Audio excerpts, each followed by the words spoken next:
Para poder analizar lo que ocurre en situaciones donde hay una serie de eventos trágicos, podemos hacer uso de lo que sabemos y de lo que estudiamos durante los procesos psíquicos del duelo, y por qué no del duelo normal o del duelo patológico.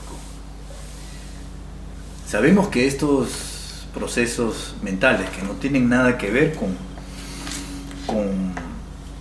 comportamientos o con conductas o con cognición, con aprendizaje, sino más bien con afectos y con elaboración simbólica y significante de esos afectos y emociones, eso nos lleva a estudiar los eventos de pérdida y de ruptura psíquica o de ruptura de relación. Sabemos que en general, pues, una pérdida de objeto implica una ruptura de relación, una ruptura psíquica, así como una ruptura de relación, una ruptura psíquica puede conllevar un valor de pérdida, aunque no exista un objeto determinado. Pero no siempre es así. Hay situaciones, sobre todo situaciones donde hay una serie de eventos trágicos, donde no hay forzosamente la relación entre pérdida de objeto y ruptura de relación. Son casos particulares. Podemos ver de repente eso en casos donde, por ejemplo, una persona, un sujeto, ha vivido cosas muy difíciles, donde no ha perdido él ningún objeto valioso. Objeto estoy diciendo en el sentido de persona, ¿no? De persona amada, de objeto que ha sido como así cargado de deseo, de amor, de cariño, ¿no? Por el sujeto. Hay situaciones que son, por ejemplo, eventos traumáticos, donde el sujeto ha vivido cosas muy difíciles, a veces violentas, pero donde no hay necesariamente un valor de pérdida para él. Pero, digamos, de manera general, sin importarnos por el momento la distinción entre pérdida y ruptura, podemos decir que en los procesos normales de duelo hay un momento que es el momento muy importante, que es el momento de la tristeza, ¿no? Solo que tenemos que ver que no todo lo más importante es acabar esa etapa de tristeza, ¿no? Y veremos por qué.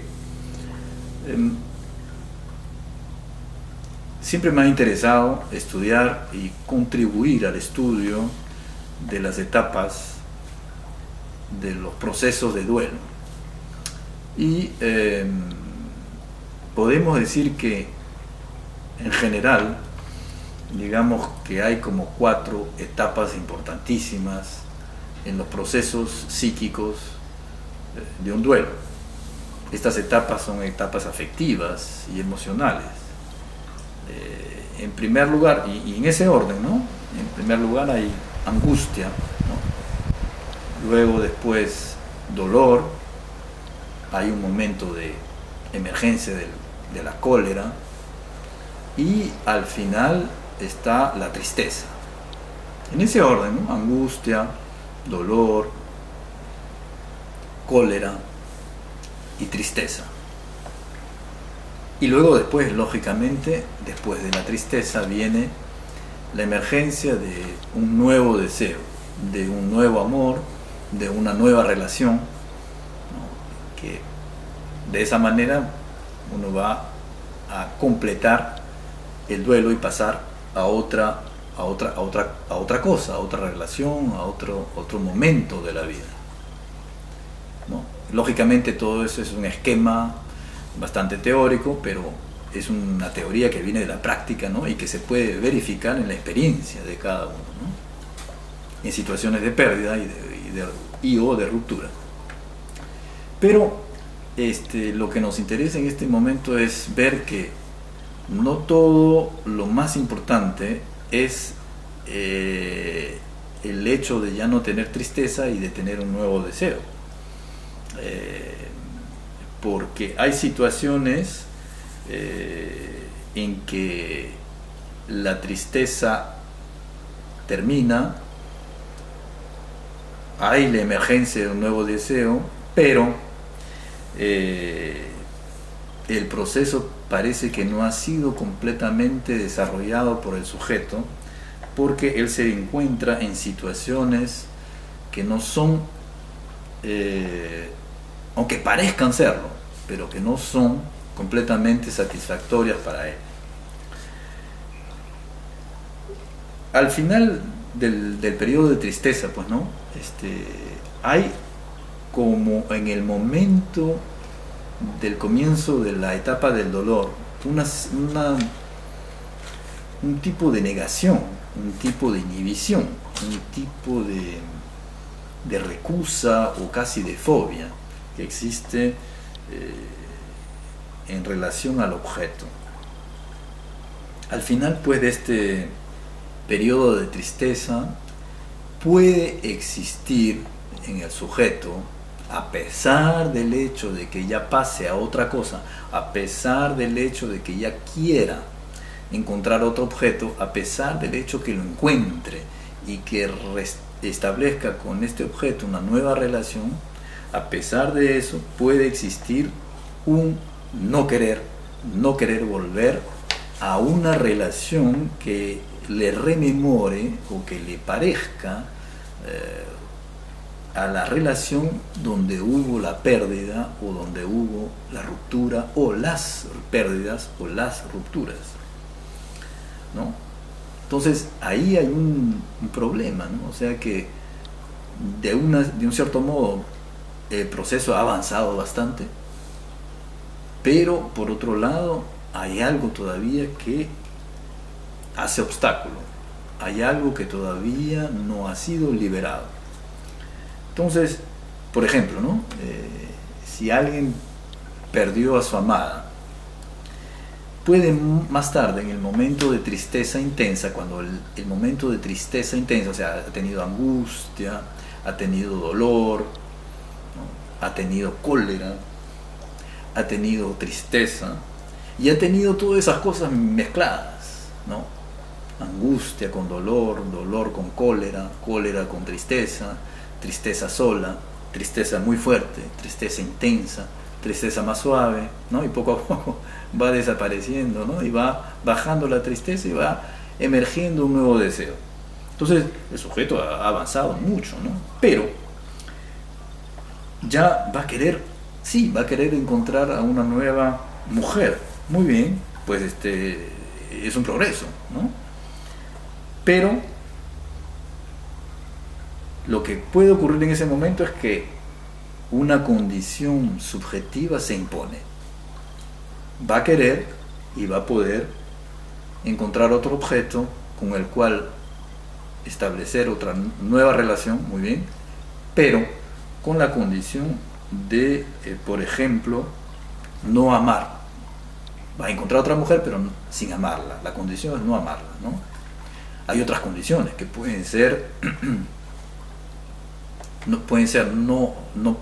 no necesariamente no amar, sino pueden ser, por ejemplo, repetir en el fondo lo que ocurrió en el momento de la pérdida o de la ruptura. Por ejemplo, sabemos que los duelos anticipados, que pueden ser muy interesantes también, no todos los duelos anticipados son patológicos, ¿no? Hay duelos anticipados que son muy interesantes, pero hay que desconfiar un poquito de esos procesos, porque en el duelo anticipado parece pues que al haber encontrado ya un nuevo objeto que se desea enormemente, o que hay un amor fulgurante, ¿no?, que aparece por ahí en el momento del dolor, en el momento de la cólera, en el momento de la tristeza intensa, o sea, cuando el proceso no ha acabado, o ha comenzado apenas, o está en el medio, puede ocurrir que ese deseo muy fuerte, ese amor fulgurante,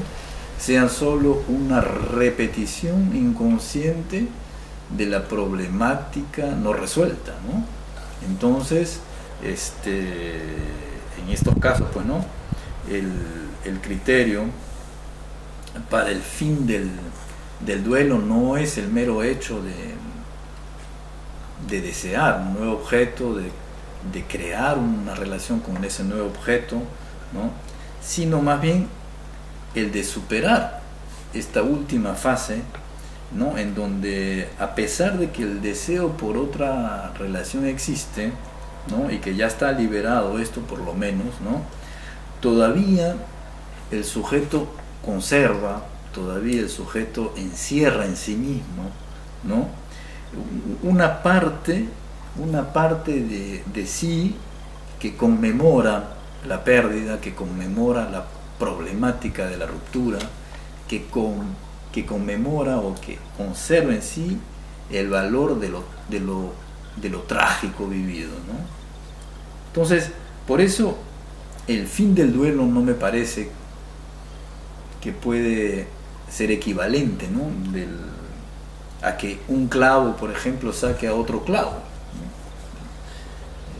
No puede ser, porque que un clavo saque a otro clavo, hay un progreso en el sentido de que es otro objeto, ¿no?, pero en el mismo hueco, ¿no? Entonces el problema no es tanto ahí solamente el hecho de cambiar de objeto, sino también de cambiar de relación, ¿no? Entonces, cuando un clavo saca otro clavo, va a estar en el mismo hueco. Y entonces el problema es que hay que trabajar también sobre el hueco y no solamente sobre el clavo. ¿No es verdad? Entonces, el criterio para el final de un proceso de duelo normal no sería tanto el que un clavo saque otro clavo, sino que el sujeto ya pues pare de martillarse la vida con relaciones que son nuevas, relaciones que son al final insatisfactorias, pues, ¿no? Entonces, pero ¿de dónde sacamos pues el criterio para decir que esta relación es satisfactoria o no? Entonces, por eso es que me parece que tenemos que visualizar y analizar que al final del periodo de la tristeza intensa hay una nueva negación. ¿Por qué nueva negación? Una segunda negación. Porque hay una primera negación, ¿no?, que es en el momento entre la angustia y el dolor, en el momento en que el sujeto percibe, es consciente, o va a serlo, del evento trágico, del evento traumático, del evento dramático, de la pérdida en sí. El sujeto puede reaccionar con una negación, con una manera de decir, no, esto no ha ocurrido, ¿no?, yo recuso esta realidad. Es una negación de la realidad que no es psicótica, ¿no?, pero que es un poco delirante, ¿no? O sea, una manera de no... Como cuando uno a veces está en una pesadilla, ¿no?, y ya está despierto, se está despertando, pero todavía parece que la pesadilla continúa, ¿no? Durante unos segundos puede... Entonces es una manera de negar la realidad, ¿no? Bueno, entonces lo que queremos decir es que esta segunda negación ya no ocurre al comienzo, no viene al comiencito del proceso donde el sujeto está sin ayuda, ¿no?, sin fuerza, cuando está débil o frágil frente a la pérdida o a la ruptura. No, aquí ya es en otro momento, es más bien más o menos al final del proceso, ¿no?, un poco antes del final del proceso, cuando el proceso ya está bastante avanzado. Hay otra negación, o sea, ya las cosas han avanzado bastante, el sujeto se siente mucho mejor tiene ganas de salir adelante, de encontrar nuevas personas,